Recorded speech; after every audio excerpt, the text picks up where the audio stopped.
3, 2, 1. Sejam bem-vindos, está começando mais um Content Podcast. Eu sou o seu host, Pedro Mendonça.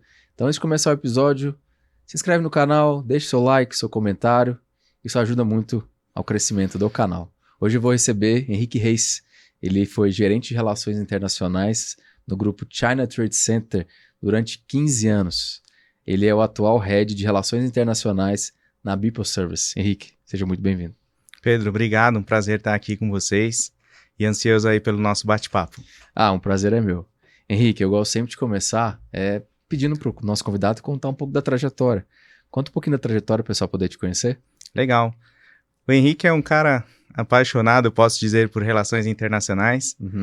Sou formado em relações internacionais pela Unify, uma universidade aqui de São Paulo, e fiz minha pós em negociações internacionais pela Unesp.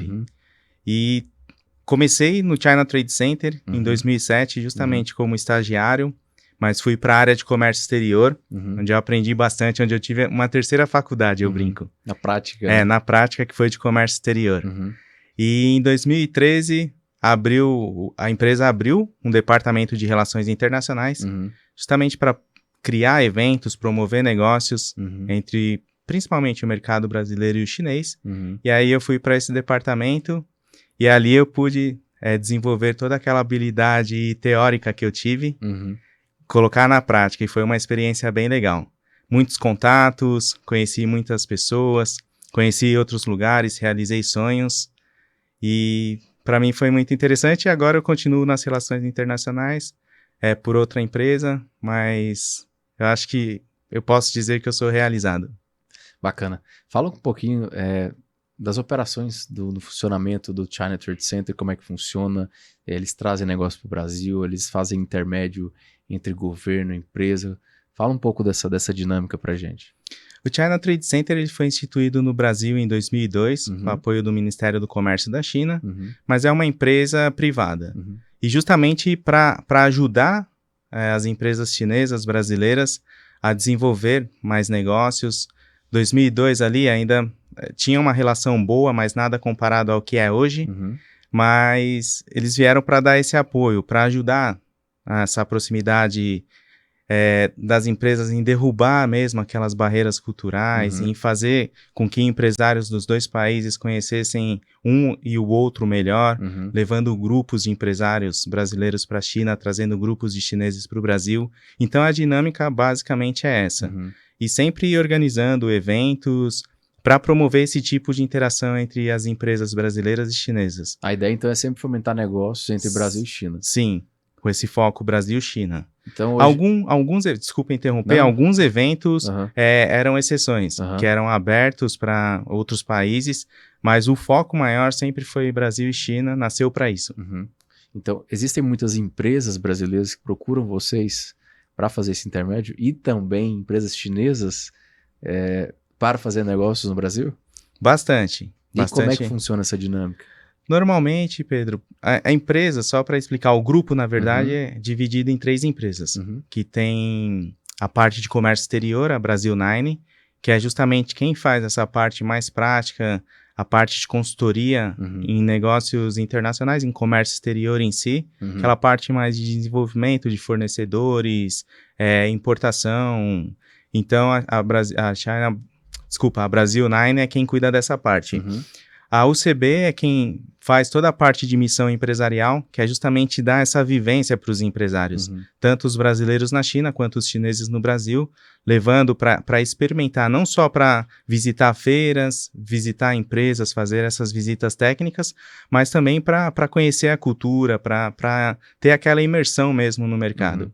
Então, tanto no Brasil quanto na China, né, é feito esse trabalho, e aonde eu atuei por muitos anos aí foi na China Brasil Investimento, essa parte de relações internacionais, que justamente era um braço para entidades na China e algumas no Brasil, para estar organizando os eventos nos 2 países, para estar criando o que a gente chama de plataforma para desenvolvimento de negócios, onde a gente coloca ali os interessados em comprar um produto, um serviço com aqueles que estão oferecendo, para fazer esse matching.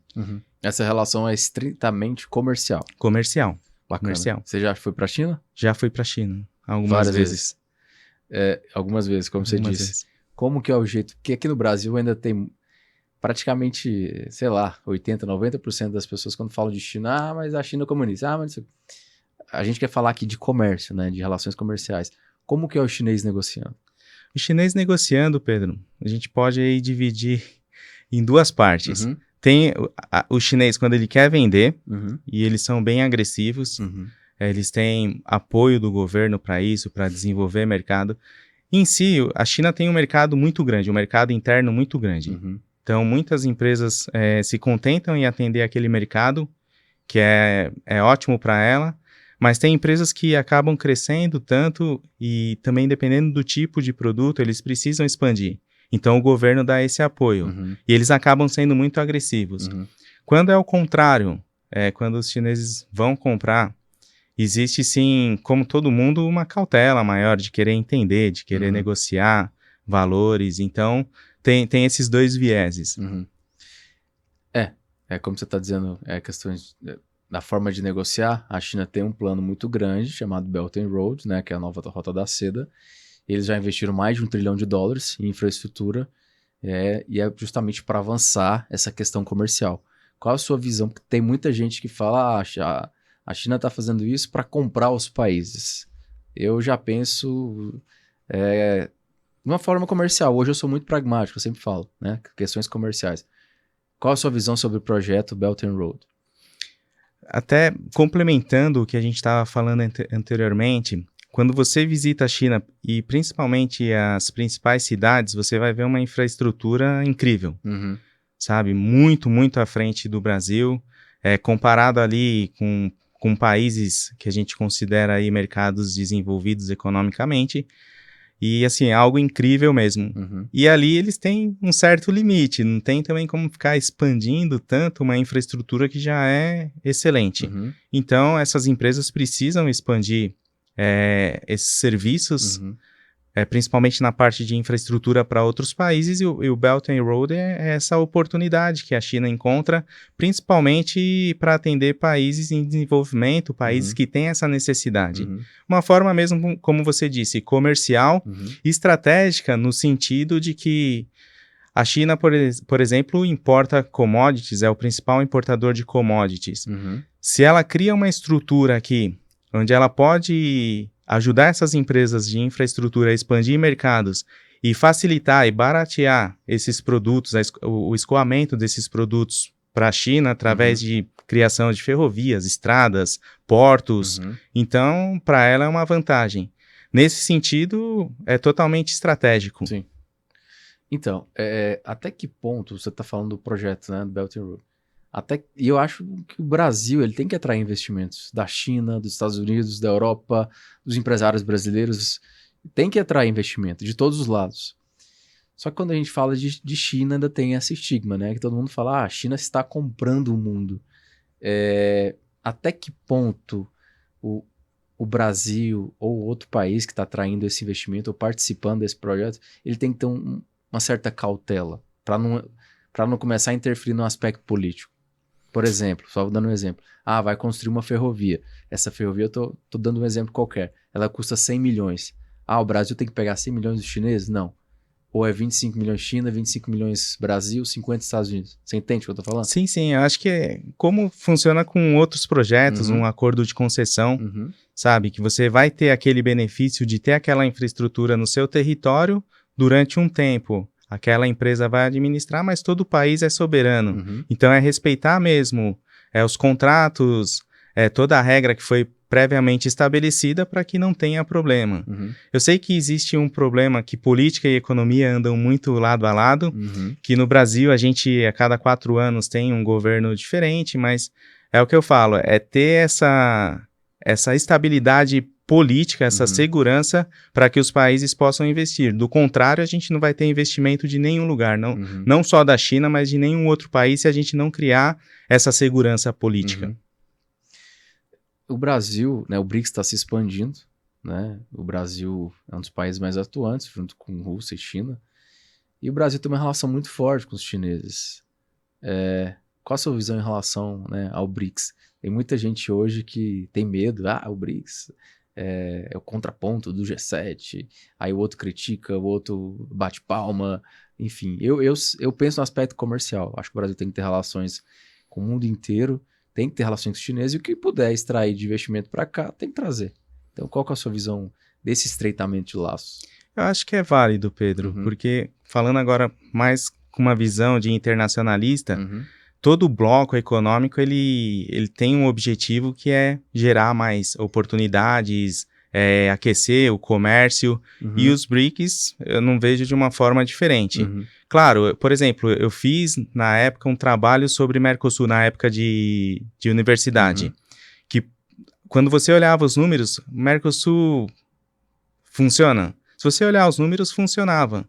Funciona até hoje porque ele acabou dando mais dinamismo para o comércio, acabou acelerando o comércio na região.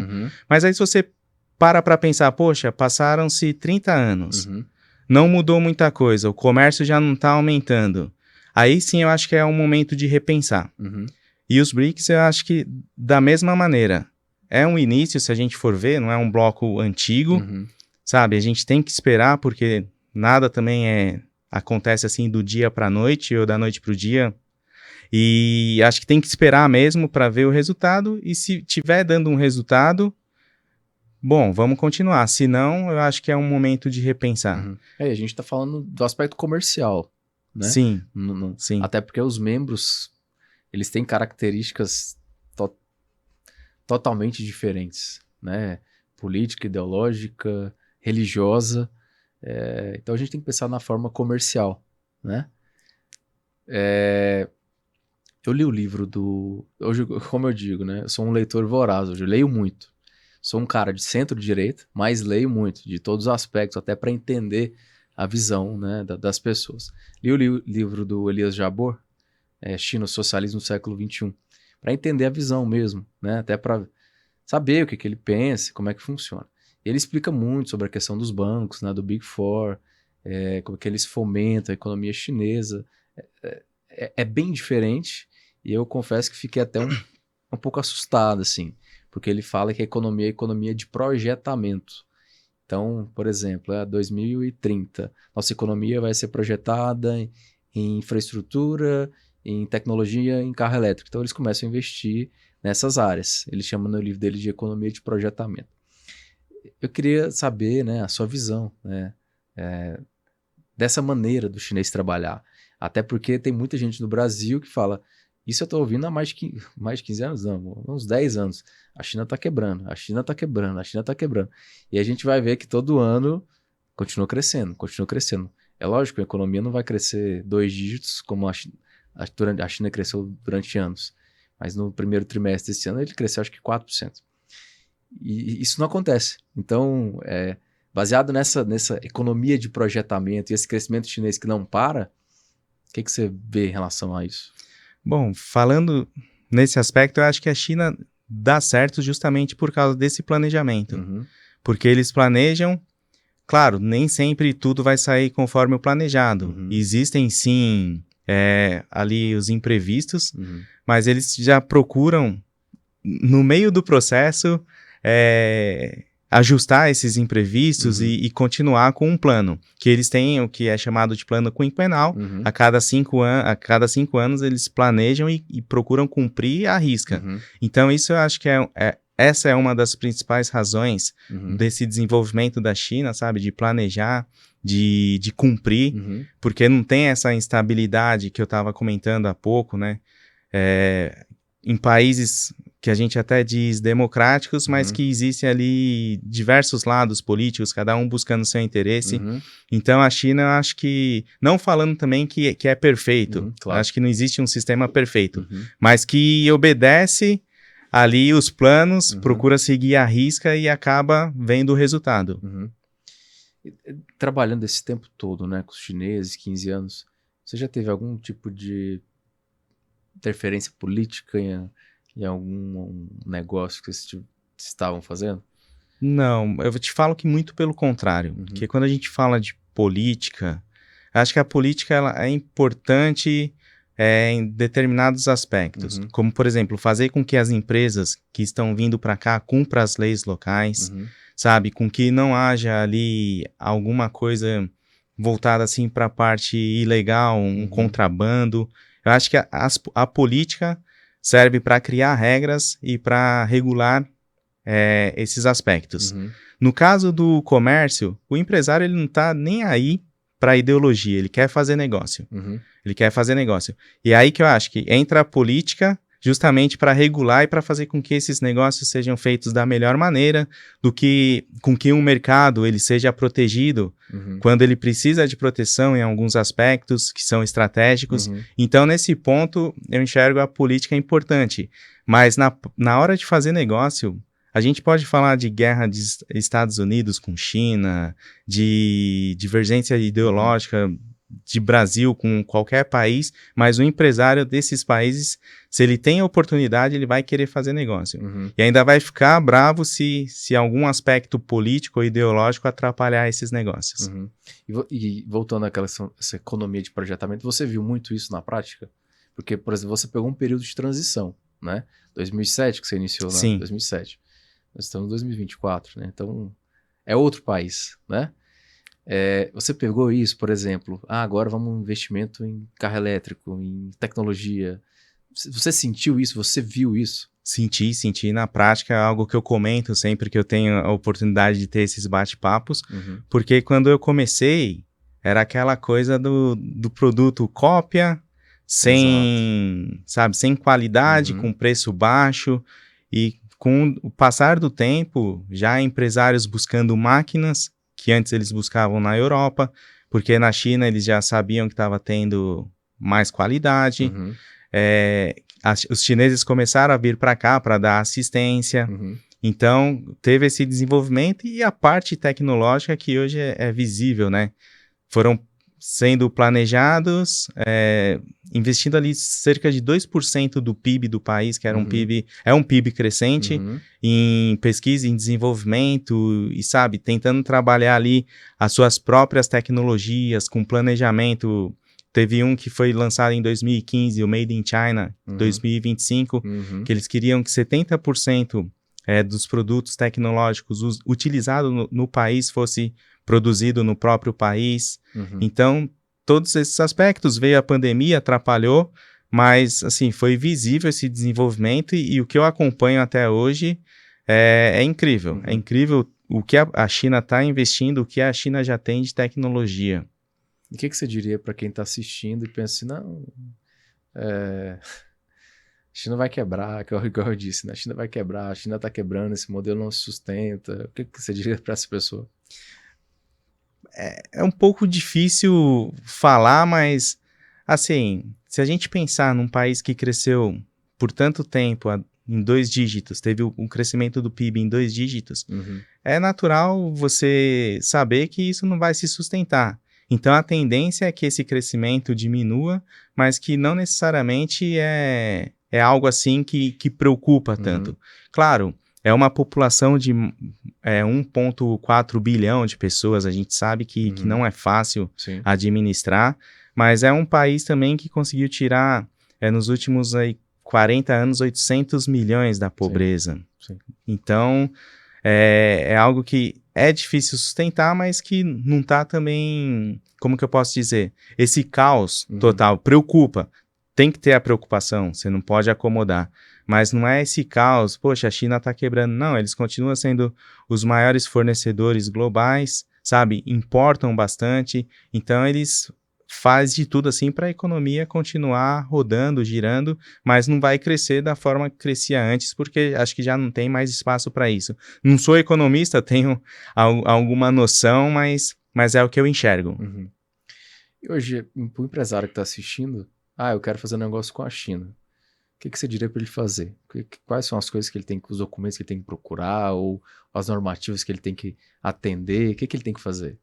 Bom, é um ponto interessante também, Pedro, porque acho que para você começar a fazer um negócio com a China, assim, por conta, dá para fazer, mas eu acho que é um tanto mais complicado. Então, dá o caminho para ele aí.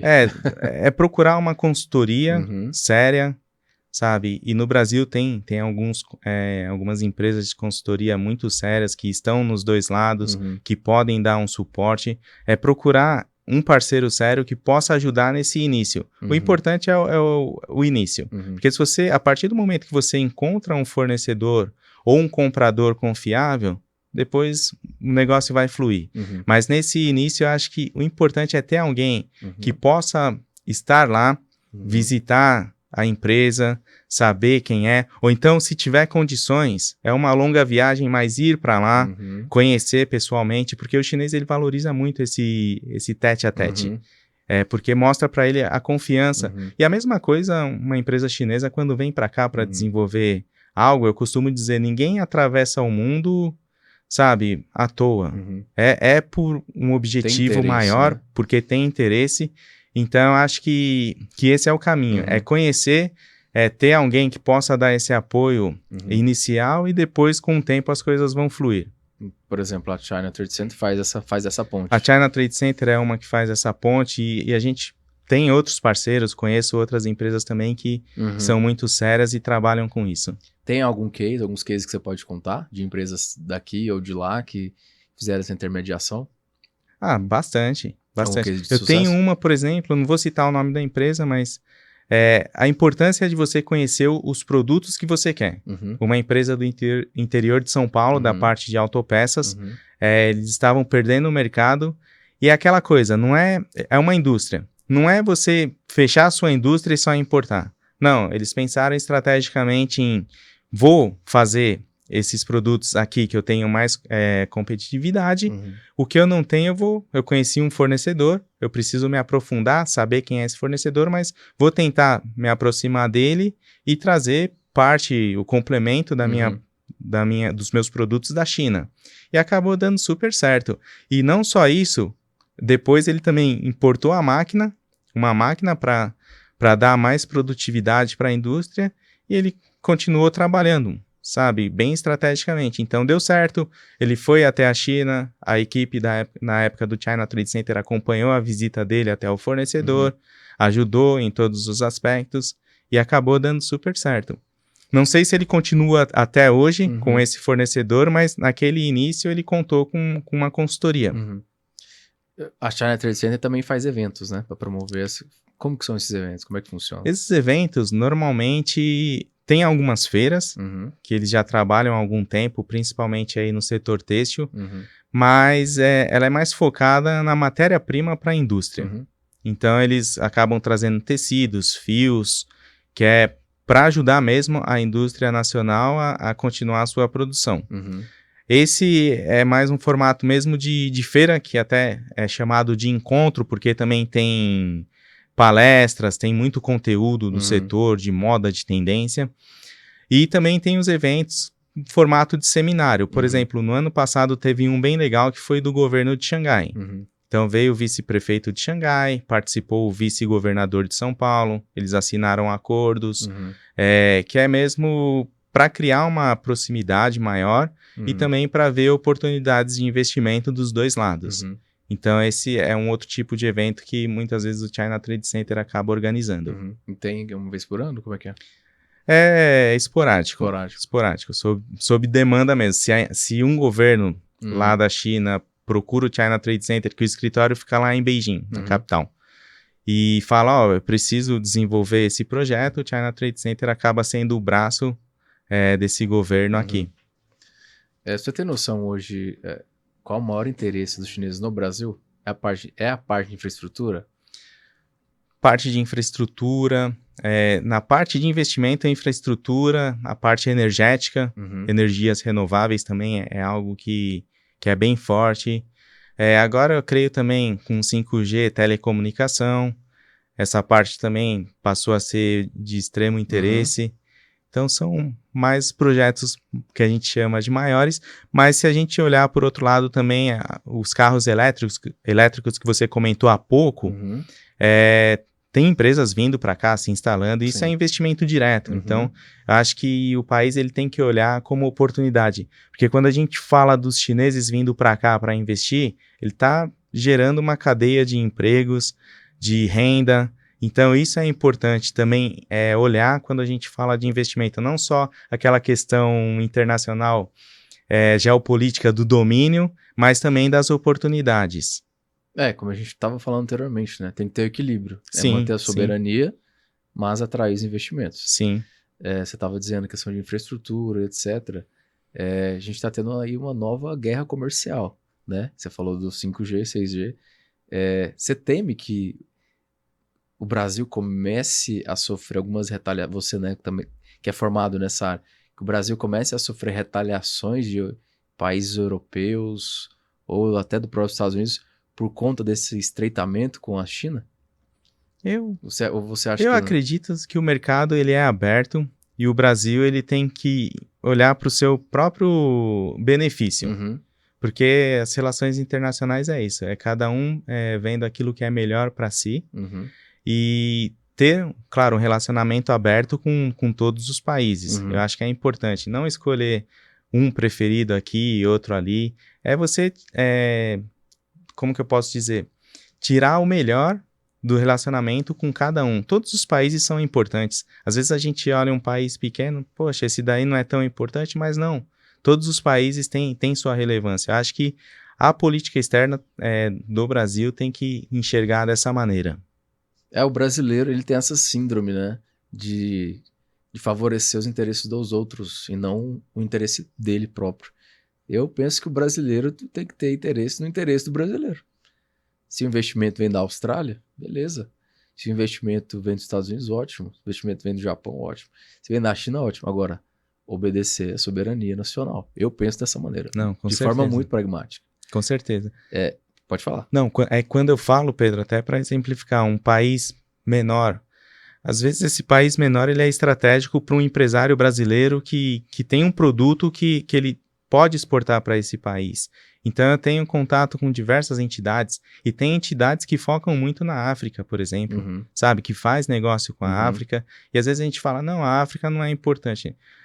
Depende do ponto de vista. Para esses empresários é importante, Uhum. porque é ali que eles conseguem vender os produtos deles, que Uhum. tem espaço para os produtos deles, Uhum. muito mais do que mercados que a gente consideram relevantes Uhum. e que tem uma concorrência muito maior e esses produtos não conseguem entrar. Uhum. E você que esteve na China várias vezes, como que é o chinês em loco? Como que é esse capitalismo de mercado em loco? Como que isso funciona? Isso é incrível, assim, é impressionante, é impressionante. O tanto de gente ali, o consumo, Uhum. mas eu falo para você, Pedro, por experiência, eu nunca tive, assim, um desejo de falar, quero ir para a China. Eu comecei a trabalhar com isso pelo acaso, uma Uhum. oportunidade ali que apareceu de um estágio, eu queria ir para a área Uhum. de relações internacionais, e quando surgiu a oportunidade de ir para a China, às vezes a gente conhece os chineses que estão aqui no Brasil, que vivem em comunidade, que são mais fechados, Uhum. e eu imaginava assim um país não tão aberto, não tão amigável, e meu primeiro impacto, a minha primeira surpresa foi justamente isso, ver como o chinês é receptivo, como eles gostam de receber os estrangeiros, de tentar ali conversar, se comunicar em inglês, em te ajudar naquilo que você tem necessidade, sabe, de chamar de amigo. Eu falei, poxa, e falam que o povo brasileiro é receptivo, olha a recepção que a gente está tendo aqui, e com essa abertura, principalmente os mais jovens Uhum. da China, que tem essa questão de já conseguir falar um inglês, Uhum. de crescer num país mais internacionalizado, então acaba tendo essa diferença, Uhum. essa recepção, esse querer ter o contato com o estrangeiro. Então é uma coisa assim Na muito parte do legal. comércio, na disputa, igual a gente aqui vive, pelo menos no Brasil, um capitalismo meia bomba, vamos dizer assim, né? Nos Estados Unidos, aquele capitalismo feroz. O que você pôde observar ali de comércio? Por exemplo, eu tenho uma loja de roupa, você também. Como que é essa disputa? Você olhando em loco. Cara, eu visitei uns mercados populares e assim, é muito movimento. Você Uhum. imagina assim um centro de São Paulo 100 vezes maior Uhum. e com todo mundo, tanto movimento, todo mundo ali tendo oportunidades que eu não conseguia enxergar, sabe, essa concorrência, Uhum. porque acho que até eles devem entender que tem espaço para todo mundo. Uhum. Então é uma coisa incrível que eu nunca tinha presenciado assim na minha vida. Você tá falando de relacionamento, né? E uma coisa muito importante na geopolítica é o soft power. A gente vem nos últimos 60, 70 anos com a hegemonia americana e a gente, querendo ou não, a gente nasceu sobre o soft power deles. Então, através de cinema, cultura, então a gente absorveu a cultura deles e muitas vezes a gente tem resistência, não só a cultura chinesa, mas a cultura dos povos árabes, porque a gente absorveu outra cultura. Só que isso tem mudado aos poucos, né, com essa influência maior chinesa. Como que o chinês está usando do soft power, né, para ampliar a sua influência no mundo? Eu acredito que o chinês ele usa o soft power, uma forma mais econômica. Uhum. É igual eu estava comentando, você vê muito investimento da China na África, no Brasil, em países em desenvolvimento, mas você vê também muito ouvir falar da China em qualquer mercado, porque eles passaram a ser fornecedores, então, às vezes alguns produtos assim, você está em outro país, você vai comprar ali uma lembrancinha, você compra achando que é do país, você vai ver Made in China. Então, acho que é uma forma, claro, econômica, mas também um soft power, porque se você parar para pensar, Pedro, vamos colocar aqui uns 15 anos atrás, você não escutava falar tanto de China igual você escuta falar hoje. Não. A China está na pauta, então é uma forma de ter ali o soft power. Quando que você... Há 20 anos atrás... cinema chinês, né? Cinema, mas há 20 anos atrás, quando que você ouvia falar de Ano Novo Chinês, sabe? Calendário chinês, são coisas que a parte econômica, o comércio vem trazendo junto. Por quê? Porque muitos empresários chineses acabam indo também para esses países e acabam ensinando um pouco da cultura. É um tanto diferente do que a gente vê dos norte-americanos, né? Que é aquela indústria forte de Hollywood, com os filmes levando a cultura, com as músicas. É diferente, não é tão forte ainda como o dos Estados Unidos, mas a gente já vê um avanço no sentido que você para pensar no que eu estava falando há pouco. Quanto que você escutava falar de China há 20 anos atrás? Quanto que você escuta hoje? E não só isso, o soft power é tão importante para também ilustrar o tema que a gente estava falando da economia, do negócio. Eu posso dar um exemplo aqui do Netflix, que ele não está interessado em promover somente a cultura norte-americana. Ele dá espaço para filmes de todos os países, e a gente vê também uma ascensão muito grande através dos filmes, do cinema da própria Coreia do Sul. Então, você vê a diferença, os filmes espanhóis... do chinês eu não sei se ele vai liberar. Não, tem alguns, mas eu acho que a Coreia do Sul aproveitou mais. E da mesma maneira que o chinês, ele barra, né, os filmes americanos. Isso acontece, a guerra comercial é real. Até certo ponto, porque na China, você assiste filmes norte-americanos. Tô dizendo assim, tem um filtro, eles passam por um filtro, né? Sim. Existe um filtro, aí é aquela questão mesmo do que pode ser mostrado e não. Isso. Então, isso acontece. Mas até, voltando um pouquinho, o próprio TikTok, sabe? Foi banido nos Estados Unidos. Né? Foi banido, mas é uma febre no mundo e antes de ser banido já virou uma febre nos Estados Unidos também. Então, você vê como as coisas vão acontecendo e por isso que são chamadas de soft power, né? Que é de uma forma mesmo bem, bem suave. Quando você vai ver, já pegou. Eu lembro a época de um professor de ensino médio, ele falando, não, olha, fica de olho na China. E eu devia ter, 13, 14 anos. Praticamente a gente vivia na internet de escada ainda, a gente não tinha nem muita informação. E aí todo mundo pensava, China? Que China? Tá maluco, China? Isso não existe. Eu queria te fazer outra pergunta fora de China agora. Agora todo mundo fala de Índia, né? Índia é a nova superpotência, Qual que é a diferença do indiano pro chinês? De aspecto geopolítico, aspecto comercial... Qual que é a sua visão de diferença dos dois? É uma boa pergunta, porque, na verdade, eu nunca parei para pensar nesse aspecto. Claro, culturalmente é muito diferente. A Índia, por exemplo, a gente estava falando aqui que a China tirou 800 milhões da pobreza. A Índia, não sei, culturalmente, porque até tem... que eu sei pouco, não posso me aprofundar muito aqui, porque não é um assunto, mas a questão das castas, sabe, onde você nasceu naquela classe, você tá vamos dizer, sujeito a viver daquela maneira pela vida toda. Então, eu não sei o quanto tem essa questão da quebra cultural Uhum. para que você tenha um país mais igualitário, mais Uhum. desenvolvido, mas a gente sabe que tem muitos milionários na Uhum. Índia que eles se desenvolveram bastante, mas eu acho que Parte da tecnologia deles é muito parte de forte. tecnologia, eu acho que a principal diferença talvez Uhum. esteja nesse aspecto cultural. Uhum. Posso estar enganado, mas é o que eu consigo enxergar Uhum. aqui, pensar aqui nessa pergunta que você me fez. Você acha que para que eles possam se tornar de fato, né, uma superpotência, passa muito por esse aspecto cultural.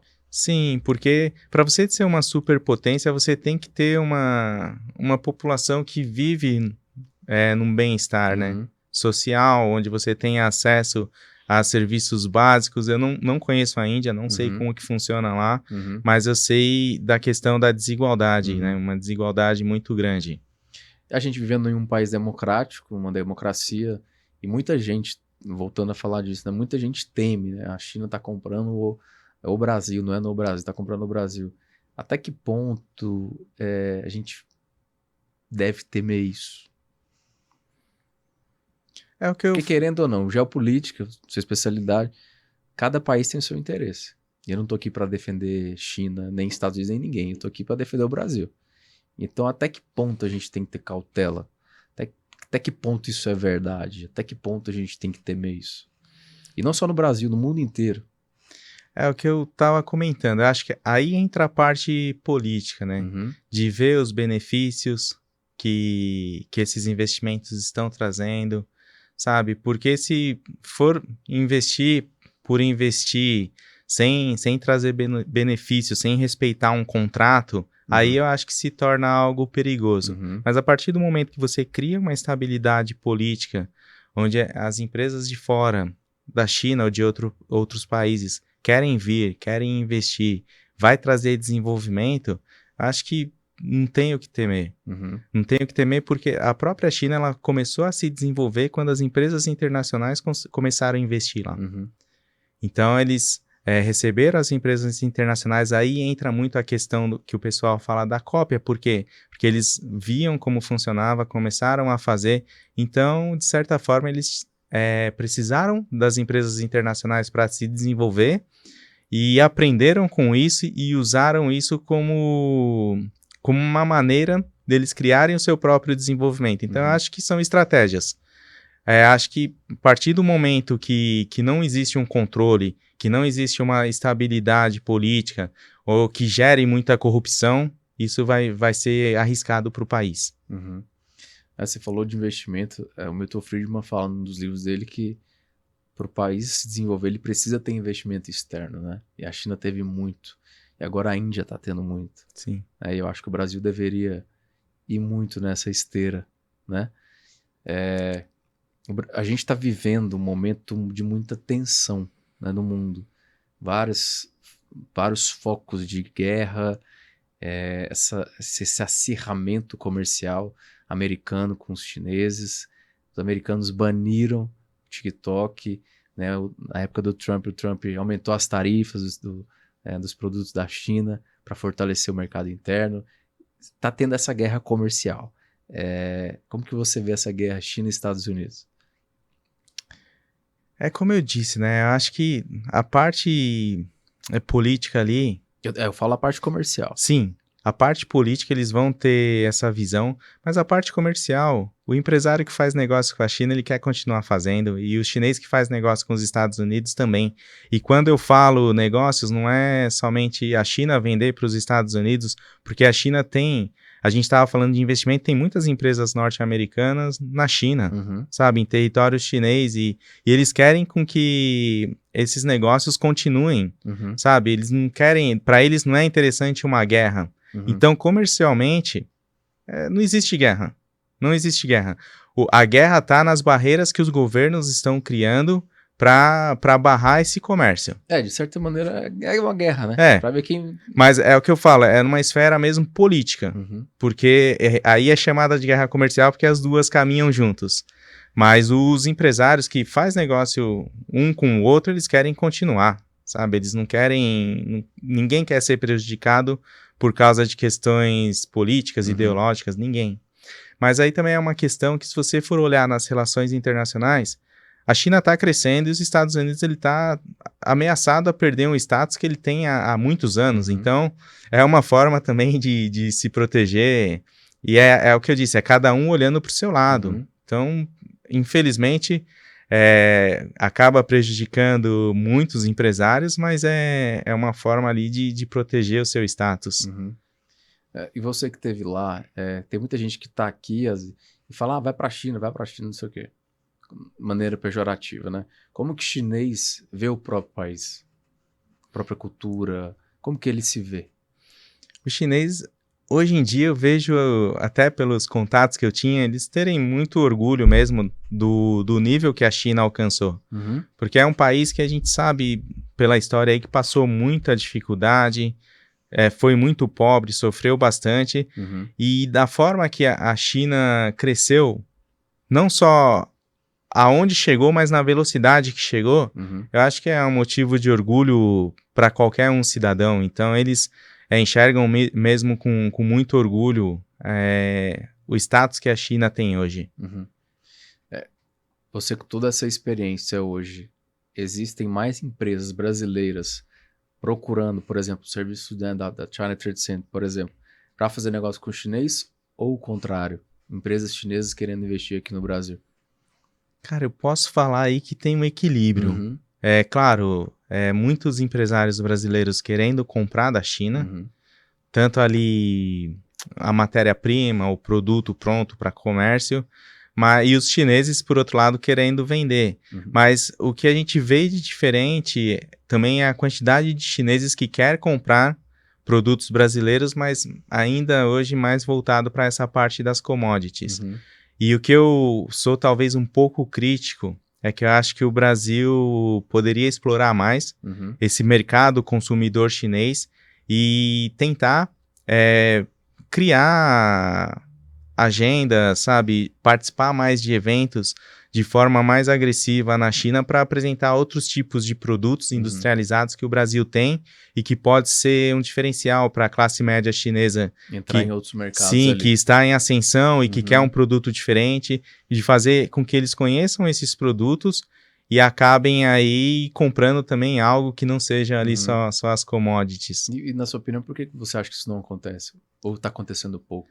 Às vezes Você acha que é questão política mesmo? É uma questão que eu posso dizer assim de muita concorrência, porque Uhum. todo mundo vê esse grande Uhum. mercado consumidor chinês com os Uhum. bons olhos e acabam estando ali nas feiras internacionais que tem na China, então é uma concorrência muito grande. Uhum. E às vezes é a questão mesmo do brasileiro achar que tem um investimento grande, às vezes até tem, mas de não querer investir e tentar brigar por esse mercado. Uhum.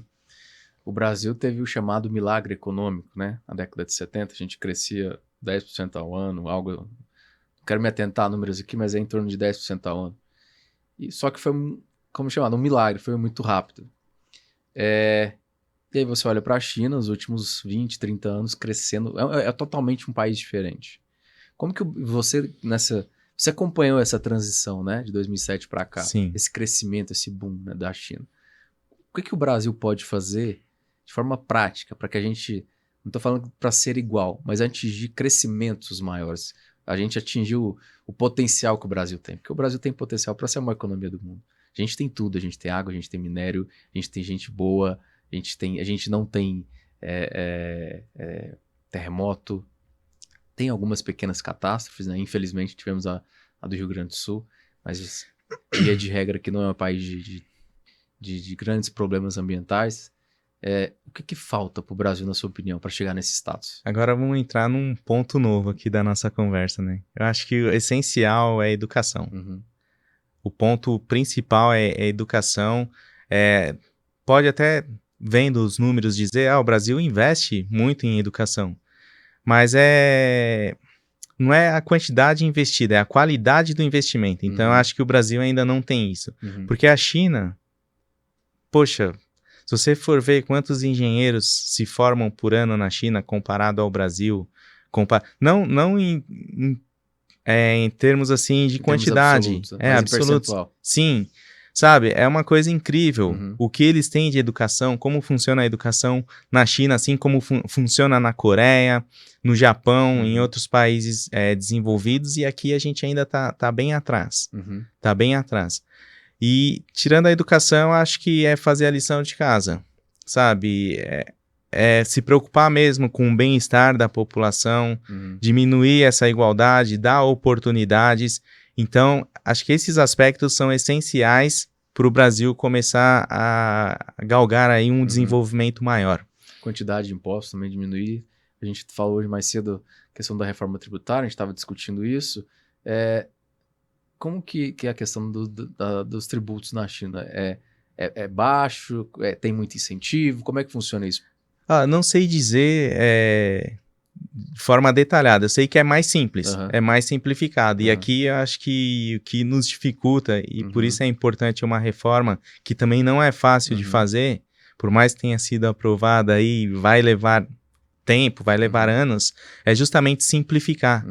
Sabe, simplificar o processo para que mais pessoas possam entender e desenvolver os seus negócios, sabe? E aqui existe essa dificuldade, e eu falo porque quando eu ia explicar quando eu ia falar de uma importação, ia explicar para os colegas da China, era uma loucura, eu mostrava uma planilha, em cima da planilha ali eu mostrava mais ou menos como funcionava, e eles falavam, Henrique, é muito complicado, não entendo. Eu falei, fica tranquilo, os brasileiros também não entendem. Se eu não tivesse essa planilha de apoio aqui, sabe, para mim seria uma tremenda dificuldade também te explicar. Mas é isso, é muito complicado, poderia ser algo mais simples, igual em outros países que existe um imposto único, sabe, uma forma simples de calcular. E aqui não, aqui é complicado, é difícil. O Brasil ele é um país difícil e um país burocrático. Então acho que isso também trava um pouco. Você pode dizer dessas diferenças de exportação e importação Brasil e China? Por exemplo, um é mais burocrático, um é menos? Você pode fazer essa distinção? A China, por exemplo, eles têm mais facilidade de fazer negócio com a Europa, em termos de taxação, com os Estados Unidos e outros países, do que com o Brasil, por essa dificuldade de entender mesmo o processo. Mas a Europa, por outro lado, os Estados Unidos, eles são mercados exigentes em termos de certificação. Então, você vê que para um aspecto é mais complicado, que é o termo de certificação, que por outro lado, se a China quer atender esses mercados, foi também no passado e é uma forma de fazer com que as empresas lá se qualifiquem. Então tem esse aspecto também, mas na parte de taxas é muito mais simples para eles. Tanto é que às vezes eles queriam fazer algo com o Brasil, eles falavam, Henrique, poxa, a gente tá mandando aí a proposta, a gente olhava, mas não é assim, não tá certo. Não, mas na Europa funciona assim, nos Estados Unidos. Eu falei, então, desculpa, aqui é Brasil, é diferente e infelizmente é um pouco mais complicado. Quais são as maiores dificuldades nessa relação? Você diz... Comercial Brasil e China. Igual você está dizendo, é a burocracia, eu não sei, são as leis... Acho que nesse aspecto do comércio internacional é mais a burocracia. Na verdade, o entendimento, né, da taxação, dos impostos, ainda é algo mais complicado, assim, principalmente para o chinês que está começando, né? Os que já conhecem tiveram ali a dificuldade no começo, mas depois o negócio flui. Mas os que estão começando, que querem começar a fazer negócio, têm essa dificuldade. Certo. Hoje, um dos focos do mundo é China e Taiwan, né? Muita gente fala de China e Taiwan, que a China vai invadir Taiwan, vai invadir Taiwan, etc. Só que a China, igual você está dizendo, tem um viés muito comercial. Eles pensam muito no comércio, a linguagem deles é o comércio. Isso não é de agora. A cultura deles é milenar e sempre foi assim. Qual a sua visão quando você ouve isso? A China vai invadir Taiwan. Você acha que em algum momento eles de fato vão invadir, vão tomar de volta, né? Ou não? Você acha que isso vai pelo aspecto comercial e vai chegar um momento que vai ser inevitável? Então, é o que eu falo. Aí tá num outro nível o problema, né? Que é no aspecto político, porque Taiwan ele acaba, às vezes, ali tendo uma influência dos Estados Unidos e a China acaba se sentindo incomodada com isso, porque é um território que para a China pertence a eles, mas, por outro lado, Taiwan tem ali também o seu modelo tem, na verdade, o seu próprio governo, sua própria moeda. Mas o que eu costumo dizer na parte comercial é que são, assim, 2 territórios que convivem há muito tempo, Uhum. que desenvolvem muitos negócios. Taiwan, ele é um parceiro mais relevante em números hoje para a China do que o Brasil, que exporta muitas commodities e tem uma balança comercial com a China, assim, batendo recordes a todos os anos, né? Uhum. Então, eu acho que o importante é isso. Uma ameaça de algum conflito existe sim. Se um dia pode acontecer, mas o que eu acho mais importante enxergar hoje é esse convívio. É esse convívio que existe, tirando aí esse aspecto mais geopolítico, mais ideológico, né? Certo. O Brasil está com uma polêmica muito grande, né, de taxação, né, criação de novos impostos, taxação de produtos, né, compras acima de $50. Agora teve a questão de importação de leite, teve a questão de importação de arroz. É lógico que isso tem um viés político, mas tem um viés econômico também. Segundo eles, a questão da taxação para proteger a indústria interna, pode ser? Pode, mas o que a gente vê na prática não é, né? Quer arrecadar. Teve essa questão de importação de leite e agora a importação de arroz. A minha pergunta é o seguinte, o Brasil, ele deve ir para um lado mais de proteção do mercado interno ou ele deve ser, né, de fato, né, uma economia mais liberal, mais aberta, né, naquele capitalismo mais bruto, vamos dizer assim. O que você pensa? Bom, Mais soberania ou liberalismo na veia? eu acho que é um aspecto difícil de falar, Uhum. porque você imagina, Pedro, se nós fôssemos governantes, fizéssemos parte do governo. Ou então, por exemplo, se a gente fosse um empresário do ramo aí, vamos colocar de vestuário, uma indústria brasileira, a taxação para nós seria ideal. Por quê? Porque estaria ajudando a proteger o nosso negócio. Sim. Agora, pensando como consumidor, poxa, o Brasil é um país caro para ter uma indústria, então os produtos aqui acabam ficando mais caros, então eu vou comprar de fora, sabe? Porque para mim tá mais em conta. Então, cada um vai achar um ponto positivo ou negativo, dependendo do ponto de vista, né? E o governo, acho que fica numa situação igual, porque nenhum governo, não é falando desse governo, governos passados, mas não existe um governo no planeta que vá agradar a todos. E ele tem que pensar em tomar uma atitude baseada, assim, em números, sabe, em ver o que é melhor para a população como um todo. E infelizmente nessas decisões alguns acabam sendo prejudicados, outros não. Nesse aspecto teria que olhar como governo o que causaria menos impacto, sabe? Alguém vai acabar sendo prejudicado? Infelizmente sim, naquele negócio que ele desenvolve, mas eu acho que teria que analisar o que vai causar menos impacto, né? E eu, sinceramente, não sei te falar se a taxação é o que causaria menos impacto, deixando os produtos mais caros para o consumidor, ou se proteger a indústria, nesse caso, seria mais viável. Então, eu não sei dizer, mas é um aspecto difícil, porque nunca vai agradar a todos. Não sei se ficou claro. Sim, não, eu compartilho a sua opinião. Acho que é bem complexo, né? Quem está consumindo quer o produto mais barato e quem está produzindo quer proteger o dele. E aí o governo fica nessa dicotomia, né? É complicado. Agora, eu acho que o problema é você taxar demais. E o Brasil já é um país que tem a carga tributária altíssima, né? A gente costuma dizer que todo empreendedor é um herói. Então é complicado olhar isso. Mas se a gente olha de uma maneira mais crítica, é uma sinuca de bico. Sim, né? Porque a gente sabe, quanto mais liberal, mais concorrência você vai ter. Com certeza. Então, eu penso que tudo tem que ter um equilíbrio, né? Com certeza. Mas eu não me vejo aqui capacitado a avaliar, sabe, se é algo mais positivo ou mais negativo, porque eu não tenho números, não tenho dados. queria te fazer uma pergunta agora mais no aspecto político. Todo império, quando ele cai né, com uma guerra. E como a gente voltando, né? A gente falou muito da guerra comercial, Estados Unidos e China. Você acha que existe uma possibilidade aí de ter uma guerra entre os americanos e os chineses? Bom, não sei se você viu o livro, eu não lembro o nome do autor, mas Ascensão e Quedas das Grandes Potências, que mostra justamente isso que você está falando. Só que as guerras naquela época não se comparavam às guerras de hoje. O poderio militar. Então, acho que se fosse para um império... Oh, desculpa. Deixa eu ver. O importante é assim. Mas se fosse, por exemplo, para um império cair hoje por meio de uma guerra, acho que o mundo acabaria. Então, eu prefiro não pensar nessa possibilidade. Hoje tem outros tipos de guerra também, né? Guerra Sim. de quinta geração.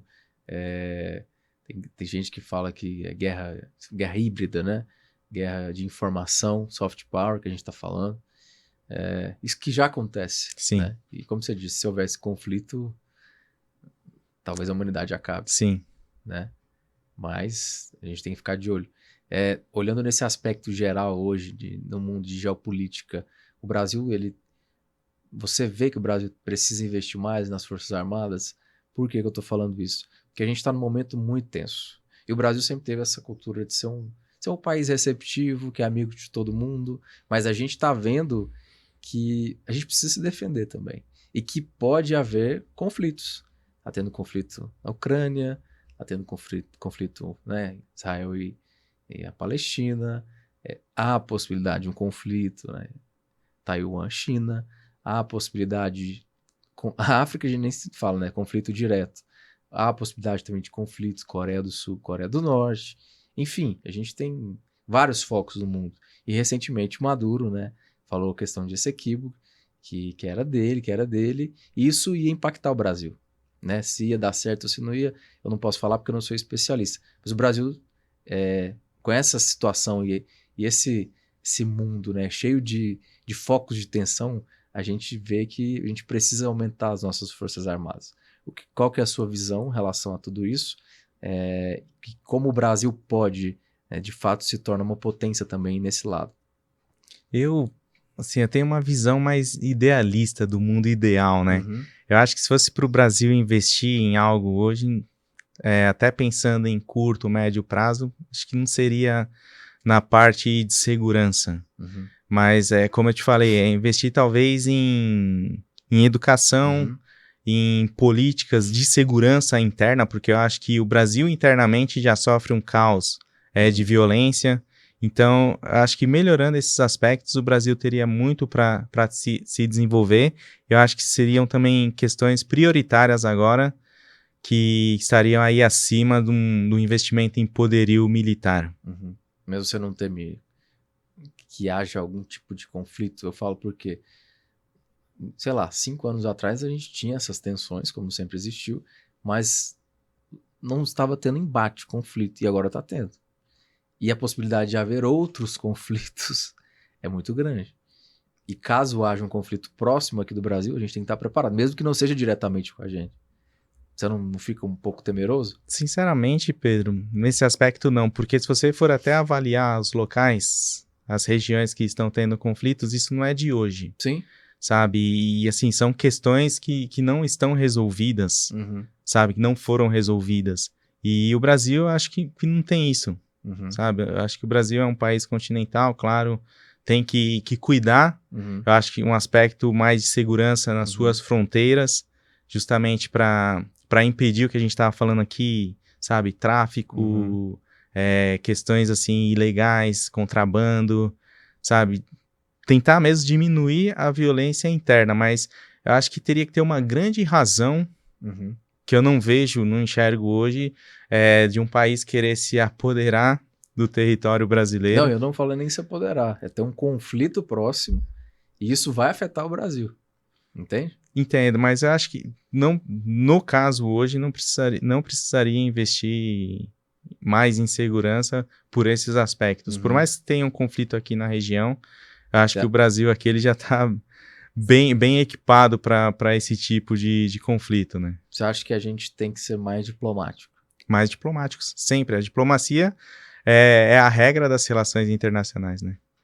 E quando não funciona pela diplomacia, aí vem o conflito, né? Aí a gente falando de diplomacia, o chinês é muito diplomático, né? Muito, muito. Muito moderado. Uhum. E acho que isso talvez seja um desafio que a China vai enfrentar, porque por ser muito moderado e tá alcançando esse status de potência, vai ter ocasiões que vão querer que a China tome uma posição e não se isente, né? E acho que a China ainda não tá acostumada com isso, né? Eles têm aquele plano de até 2049, né? Que é 100 anos, né, do Partido Comunista, de ter Taiwan de volta, de ser uma potência. Fala desse plano pra gente. Eles querem ser, sim, uma potência, eles têm esse plano, não só de ser uma potência econômica. É a maior potência, né? Sim, não só de ser a maior potência econômica, mas também de respeitar, para você ver como que a China pensa, questões ambientais, porque dentro do plano de desenvolvimento da China, eles querem diminuir a redução a emissão de CO2, Sim. sabe? Eles têm muitas coisas aí em planejamento de ser uma potência, mas ao mesmo tempo colaborar para um planeta melhor. Então, essa é uma preocupação justamente porque a China, eles não, igual eu estava falando, eles não gostam de ser intervencionista. Eles querem ver ali o lado deles de crescer. Para ser uma potência, eles sabem que o mundo precisa também estar numa boa, vivendo assim, uma boa fase. Não Os adianta países... somente ele estar estruturado, né? Exato. Os outros países também têm que estar estruturados. Exato, os países com boas conexões. Esse seria, igual eu estava falando aqui, que eu sou idealista, a China ela é um tanto idealista também nesse aspecto, né? Você não acha que com essa guerra da Ucrânia, as sanções que os americanos fizeram aos russos, tá fazendo os países começarem a ter um pouco de medo deles? Por quê? Se eu não fizer o que eles querem, então eles vão me sancionar. E aí o que tá acontecendo? O BRICS se expandiu, as reservas de ouro nesse país, China e Rússia, aumentaram, as relações entre Rússia e China se aproximaram muito, e está acontecendo um processo agora que está todo mundo falando de desdolarização, justamente pelo medo, né? Se os americanos têm esse poder e a qualquer momento eles podem nos sancionar, então peraí, a gente precisa ver uma alternativa. Já tem o BRICS hoje 10 países, já tem, parece que mais de 40 interessados. Você acha que essa guerra foi um tiro no pé? E acabaram jogando os países para a China? Para fazer aliança e tudo mais? Eu, na verdade, Pedro, o que eu acho que muda muito da geopolítica atual de décadas atrás? É justamente a interdependência que os países têm um do outro e principalmente a interdependência comercial. Então você pode ver que houve sanções, mas muitos países não cumpriram essas sanções porque dependiam ali do gás que vem da Rússia, principalmente a Europa ali, que no inverno é bem frio, então eles dependiam daquilo. Então não tem simplesmente como você falar, vamos sancionar e pronto. Virou uma chave ali e ninguém mais faz negócio com a Rússia. Não, existe essa interdependência. Claro, a gente sabe que muitas empresas saíram da Rússia, isso causa um impacto, mas hoje em dia não é aquela coisa que a gente falava da Guerra Fria, que tem dois lados. Não, existe uma interdependência em muitos aspectos, então um país dependendo do outro. Então não é mais simples assim, você falar, vamos sancionar, sabe, tá tendo uma guerra que você pode ver, pode ser já uma ameaça de guerra começa a afetar o mundo todo e por causa dessa interdependência. Então, eu acho que é diferente nesse aspecto. E aí, claro, os Estados Unidos, acho que, como eu disse, defendendo os interesses dele, fez a parte dele, mas nem todo mundo é obrigado a cumprir, porque cada país é soberano e cada um também sabe da sua necessidade. Eu falo que com isso, os outros países começaram a ter medo, né? Vários, principalmente no Oriente Médio. E esse processo de desdolarização tem se falado muito. Não é algo da minha cabeça. Eles têm aumentado a reserva de ouro. China, Rússia, países árabes também estão aumentando a reserva de ouro e estão discutindo. Você tem alguma informação dessa desvalorização? Tem alguma informação aí de bastidor? Não, na verdade, eu só vejo assim mesmo como uma forma, talvez, de não depender tanto do dólar, sabe? E de tentar até agilizar esses processos de câmbio. Porque quando você faz com as duas moedas ali locais, você acaba tendo uma agilidade e uma menor dependência, né? Mas em quanto tempo isso vai funcionar de uma forma efetiva, principalmente falando de Brasil e China, eu sei que já tem alguns negócios em moedas locais, Sim. mas vai, acho que levar um tempo até gerar uma confiança, até passar a funcionar mesmo, os dois governos oferecer segurança para isso, eu acho que leva um tempo, mas é uma forma, claro, de você não depender tanto de uma única moeda. Você ficou esse tempo todo, né, 15 anos, né? Isso. Na China Trade Center, e agora você está no Beeple Service, que também é uma empresa, né, de relações internacionais, mas é de Singapura. Conta um pouquinho pra gente, se você consegue ver muita diferença, como é que é? A BIP eu acho interessante porque entra num outro aspecto das relações internacionais totalmente comercial, também comercial, mas que é aquele aspecto da internacionalização, porque ela oferece serviços, soluções que ajudam empresas que querem ir para outros países ter essa facilidade. Por exemplo, uma empresa brasileira se quer ir para a China, para atender ali o mercado chinês, ela vai se preocupar com todos os aspectos legais naquele país, pensar, poxa, eu vou precisar ter uma estrutura lá. E, por exemplo, o que me deixa feliz, eu até coloquei no LinkedIn esses dias, é justamente essa junção das relações internacionais, que é uma coisa que eu gosto muito, e colocando ela em prática no aspecto de ajudar empresas a se expandirem. Então, por exemplo, uma empresa, igual eu estava explicando agora, pode, através da estrutura da BIPO na China, a BIPO ela tem escritório em 40 locais pelo mundo. É só que atende, através de parceiros, 160 mercados. Então, uma empresa do Brasil quer ter uma estrutura, começar uma operação em um desses países, eles podem fazer isso num primeiro momento, usando a estrutura da BIPO, para ter uma pessoa lá e poder usar, delegar o que eles querem para essa pessoa, se for uma pessoa talvez com uma experiência já do mercado, ajudar nessa expansão. Então isso é legal. Para num segundo momento, poxa, funcionou? Agora eu vou montar a minha estrutura lá. E a BIPO tem outros serviços que pode oferecer para ajudar a ter essa questão de ter uma empresa, um funcionário lá cumprindo as leis daquele país. Então é um negócio que assim, me deixa muito empolgado também. É diferente, de certa forma, do que eu tenho de experiência com o que eu já fazia, mas ao mesmo tempo eu sigo ali nas relações internacionais e nesse aspecto de ajudar empresas a se internacionalizarem com uma diferença, não tão focado só em Brasil e China, expandindo para outros mercados. Mas você vê muitas diferenças com os chineses? Os chineses, eles ou têm... você vê, é bem parecido? Não, então, eu acho que... Maneira de trabalhar, tudo. Eu acho que como a empresa é de Singapura e o pessoal ali da Ásia, eu ainda não consegui, assim, nesse pouco tempo, enxergar tanta diferença, né? Assim, o pessoal os que eu tive contato bem legais, assim, sabe? Aquela coisa mesmo de time. Poxa, a gente tá também no Brasil, na América Latina, sabe? O que vocês precisarem, contem com a gente. Então, isso é bem legal. E ter esse contato com equipes de outros países, né? Da nossa própria empresa, isso é algo que eu acho muito bacana. Eu aprendo bastante e acho que talvez era isso que eu estava buscando, aprender mais. Porque aqui a gente está conversando, contando experiência, mas, poxa, a gente todo dia vai ter algo para aprender, né? Eu penso dessa forma. Legal, bacana. Nosso tempo está acabando, já indo para o final. Eu queria que você deixasse assim, uma mensagem para a pessoa que está assistindo e eu volto a repetir, que pensa assim, né? Como eu já pensei um dia. Ah, não, a China comunista esquece. China comunista esquece, quero nem ouvir. Deixa uma mensagem para essa pessoa. Bom, a mensagem, até eu costumo escrever nas redes sociais, é justamente isso.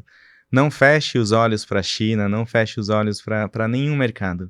Mas falando de China em específico, é um país que está investindo muito, sabe, no desenvolvimento, sabe? Eles vão trazer muitas coisas boas que vão ser benéficas, tanto para eles quanto para o mundo.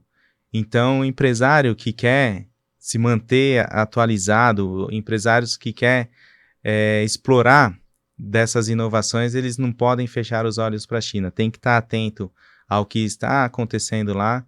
Como eu disse, nenhum lugar é 100% perfeito. Claro que tem os seus defeitos, mas procurar olhar sempre, igual eu costumo fazer, para o lado positivo, sabe? Claro, não ignorando o que talvez possa não ser um aspecto muito legal, mas olhar para o lado positivo. Tentar extrair o que é bom, sabe? Não simplesmente fechar os olhos. Não, com eles eu não quero papo, com eles eu não converso, não. Se você quiser ser bem-sucedido, você tem que estar atento ao que está acontecendo lá, ao que está acontecendo no mundo, porque está vindo muita tecnologia, muita inovação por aí. Bacana, bacana. Nosso tempo está acabando. Eu queria te agradecer, Henrique. Obrigado pela sua participação. O prazer foi todo meu, obrigado. Gostei bastante aí do nosso bate-papo. Deixa suas redes sociais, se o pessoal quiser te seguir, enfim, site, o que você tiver, fica à vontade. Sim, eu tenho o LinkedIn, né? Uhum. Henrique de Moura Reis. Pode dar sua câmera ali. O LinkedIn, Henrique de Moura Reis. E é mais o LinkedIn mesmo que eu uso, assim, que é bem aberto e que eu gosto ali de compartilhar as informações, minhas ideias, meus comentários, muito mais focado nessa parte comercial, de inovação. Então, quem quiser seguir lá é muito bem-vindo. Pessoal, eu de qualquer maneira vou deixar as redes sociais do Henrique aqui embaixo, as minhas redes sociais, do Content, da Simple Business, tudo aqui embaixo. Dá o like nesse vídeo, segue nosso canal, deixe seu comentário, isso ajuda muito o crescimento do canal. Queria agradecer a sua audiência, muito obrigado por ter ficado até aqui e até a próxima. Grande abraço.